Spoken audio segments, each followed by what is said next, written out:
Kembali lagi di channel Saputra Rumbo. Biasanya saya sebelum melakukan entry atau eksekusi market, biasanya saya membuat roadmap. Nah, dengan kesempatan kali ini, di video ini, saya akan melakukan forecast harian. Kebetulan di hari ini di mata uang USD JPY, gitu teman-teman. Nah, biasanya sebelum saya melakukan entry atau melihat momentum, saya memiliki eh, 3 metode yang harus saya analisa atau saya lihat sebelum eh, saya melakukan entry, gitu teman-teman. Oh ya teman-teman, di video sebelumnya saya membahas tentang gold atau forecast di video sebelumnya. Saya mau review sebentar sebelum lanjut ke USD JPY gitu teman-teman. Nah, kita lihat dulu teman-teman. Uh, di video sebelumnya kita lihat kan saya menunggu momentum di area sini teman-teman. Apakah candle ini tutup close di bawah trendline ini atau tidak gitu teman-teman. Nah, kebetulan saya entry di area sini teman-teman. Ini candle ini teman-teman. Nah, stop loss saya di sini teman-teman, di 1794,55. Nah, saya TP di area sini teman-teman. Nah, itu. Dan kebetulan tadi malam kena close di sini teman-teman. Dan kena TP gitu teman-teman. Ya sekitar 84 pips kalau nggak salah teman-teman. Nah, itu. Nah, ini kemungkinan bisa saja turun sampai sini teman-teman. Bisa saja. Atau turun dari sini, dia rebound kembali di area sini teman-teman. Bisa saja naik sampai sini lagi. Cuma saya menunggu momentum yang pas gitu teman-teman. Oke, kembali lagi di USD JPY teman-teman. Oke, sebelum melakukan analisa di teknikal, saya itu biasanya melihat news atau indikator salah satu fundamental. Nah, kebetulan fundamental yang saya lihat nanti itu ada mata uang USD dan JPY gitu teman. Nah, oke, kita langsung saja ke Forex Victory.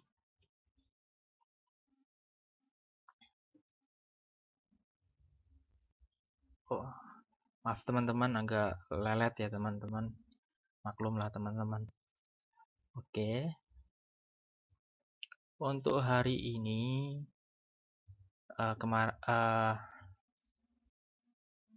kemarin malam. Nah, nih untuk kemarin malam final GDP Price Index ini menurut saya salah satu indikator fundamental yang penting teman-teman, karena ini menggambarkan ekonomi di suatu negara tersebut. Nah, hasil news tadi malam itu minus 1,2% teman-teman. Yang sebelumnya itu minus 1,1, artinya ada penurunan yang signifikan. Nah, itu teman-teman. Nah, untuk GDP finalnya di kuartal 3 nih kalau nggak salah teman-teman. Karena ini bulan Desember. Terakhir itu kalau nggak salah di bulan September. Itu. Nah, ini ada penurunan minus 0,9%.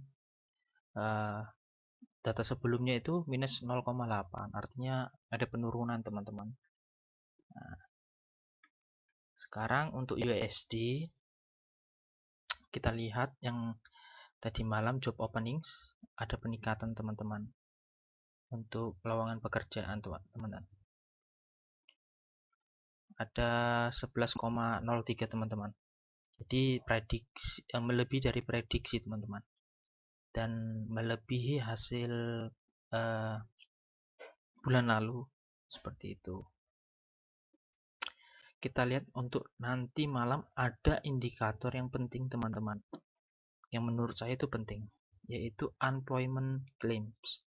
Ini data pengangguran, di mana ini ketika data ini dirilis kurang dari hasil sebelumnya, menandakan USD atau ekonomi membaik.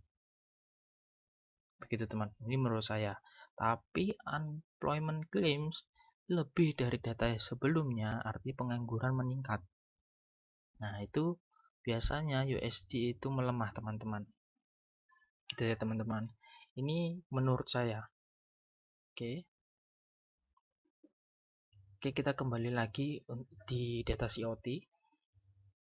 Nah, data COT yang kemarin masih sama untuk dolar. Ada peningkatan dari data minggu sebelumnya teman-teman, sekitar 6%.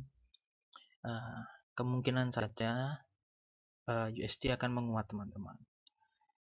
Nah, untuk JPY itu ada penurunan 1% dari data seminggu yang lalu, dan ada peningkatan 1% di shortnya atau salnya teman-teman.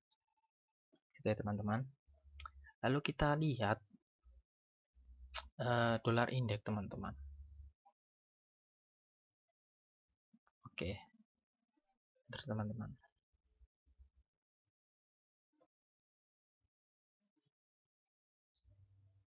Mohon maaf teman-teman, ini lelet sekali, biasalah teman-teman.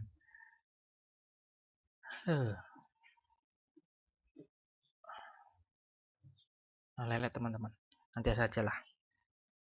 Oke, kita kembali ke chart secara teknikal teman-teman. Saya biasakan untuk melihat di chart time frame yang besar, karena yang saya ketahui time frame semakin besar akurasinya baik daripada time frame yang lebih kecil. Begitu teman-teman. Nah, dari time frame D1 kita bisa melihat ini USD JPY bullish ya teman-teman trennya. Nah, kalaupun turun itu hanya koreksi teman-teman. Jadi kita jangan melawan arus gitu teman-teman. Kita mencari momentum ketika dia sedang koreksi gitu teman-teman. Oh ya, untuk sekedar informasi teman-teman, saya tidak bosan untuk mengingatkan kalian yang baru terjun ke dunia forex. Kita sama-sama belajar teman-teman, saling mengingatkan bahwasanya money management itu penting, dan psikologi trading itu penting juga gitu teman-teman. Yang utama itu adalah money management kalian. Jangan sampai kalian itu sampai margin call. Sayangi uang kalian, mindset kalian itu dirubah. Jangan sekali-sekali untuk berpikir bisa kayak mendadak gitu teman-teman. Ini bukan menggandakan uang. Ingat, trading forex atau gold itu bukan menggandakan uang gitu teman-teman, tapi untuk berbisnis gitu ya. Oke, lanjut teman-teman, kita turunkan time frame ke H4. Nah, kita bisa melihat bahwa USD JPY ini masih bullish teman-teman. Kita lihat di minggu lalu atau beberapa hari yang lalu dia koreksi di area support teman-teman, dan di area zona Fibonacci 50 dan 38,2%. Ini menandakan area sini rebound teman-teman, akan naik kembali seperti itu.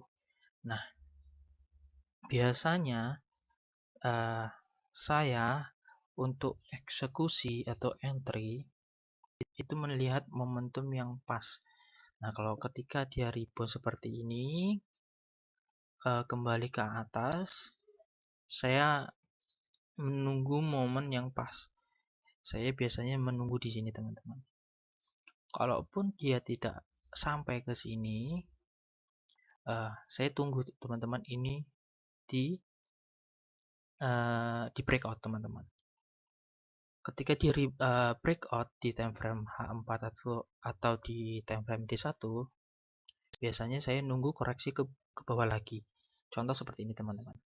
Ketika dia breakout di area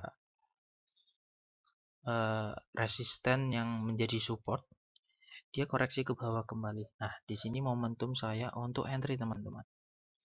Nah, entry dan stop loss bisa reaksinya kecil, teman-teman. Jadi sesuaikan dengan money management kalian. Jangan menghajar lot. Ya, teman-teman. Sayangi uang kalian. Ini bisnis, bukan menggandakan uang, teman-teman. Kita harus smart juga, teman-teman. Pengalaman saya dalam trading ya kurang lebih 1 tahun, teman-teman. Saya masih newbie lah, katakan. Tapi pengalaman saya, jangan lot besar-besar, teman-teman. Karena apa? Secara tidak langsung kita trading tidak tenang gitu. Gelisah, sering melihat chart gitu. Apalagi lagi masih running loss nih. Lagi floating loss. Nah, kita udah makin jantungan gitu, teman-teman. Jadi nggak tenang gitu. Jadi saran saya, utamakan money management kalian lah, gitu teman. Tidak harus melihat chart setiap hari, teman-teman. Karena secara tidak langsung, kalau kita memantau chart setiap hari, kita gatal gitu, teman-teman. Kita memindahkan stop loss, mundur, akhirnya lossnya besar gitu, teman-teman. Gitu. Itu saran saya. Monggo kalau teman-teman tidak sependapat dengan saya tidak apa-apa gitu. Cuma kita sama-sama belajar lah gitu dengan hashtag bareng belajar forex school gitu, teman-teman. Oke, lanjut. Nah, dari kesimpulan yang saya lihat dari sini, dia di area resisten, teman-teman. Nah, bisa kemungkinan saja ini rebound kembali ke bawah untuk koreksi, teman-teman. Di area sini, kebetulan ini ada trend line, teman-teman. Bisa saja di sini, teman-teman. Ini momentum saya untuk buy, bukan sell, teman-teman. Karena secara trendline, secara fundamental, secara COT, dominan USD, teman-teman. Ekonominya lebih baik lah, menurut saya. Nah, bisa di sini untuk entry buy dan stop lossnya di mana? Kalau saya itu ada standar stop lossnya, teman-teman. Minimal itu 30 pips, maksimal 50 pips gitu. Nah, jadi teman-teman sesuaikan juga money management kalian, tidak usah besar-besar lot gitu, teman-teman.